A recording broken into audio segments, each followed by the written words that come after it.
എല്ലുങ്കപ്പ അല്ലെങ്കിൽ ഏഷ്യാഡിൻ്റെ റെസിപ്പിയാണ് ഷെയർ ചെയ്യുന്നത്. ഇടുക്കിക്കാർ എല്ലുങ്കപ്പ പല രീതിയിൽ ഉണ്ടാക്കാറുണ്ട്. അതിൽ ഞങ്ങൾ ഉണ്ടാക്കുന്ന രീതിയാണ് ഞാൻ ഷെയർ ചെയ്യുന്നത് കേട്ടോ.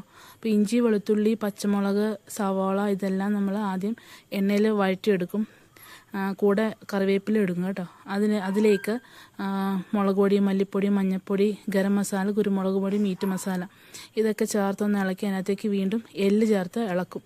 എന്നിട്ട് ഞാനിത് കുക്കറിലേക്ക് മാറ്റിയിട്ടുണ്ട്. കുറച്ച് ഉപ്പും ചേർത്തിട്ട് വെള്ളം ഒഴിച്ച് കുക്കറൊക്കെ അടച്ച് വെച്ച് ഒരു 5-6 വിസിൽ വരെയൊക്കെ വേവിക്കണം കേട്ടോ. അപ്പോൾ ഇങ്ങനെ ഞാനിവിടെ ഉണക്കപ്പയാണ് എടുത്തിരിക്കുന്നത്. അത് ഉണക്കപ്പയും നേരത്തെ വേവിക്കാൻ വെച്ചിരുന്നത്. അത് രണ്ടും കൂടി മിക്സ് ചെയ്യും. അതിലേക്ക് നമുക്കിനി തേങ്ങ വറുത്തിട്ട് ചേർക്കണം. അങ്ങനെ വറുത്ത തേങ്ങ ചേർത്ത് സവാള എരിഞ്ഞതും ചേർത്ത് ഒന്ന് ഇളക്കി എടുത്തിട്ട് വീണ്ടും നമുക്ക് കടുക് പൊട്ടിക്കണമെങ്കിൽ പൊട്ടിക്കാം. ഞാനിവിടെ അത് ചെയ്തിട്ടില്ല.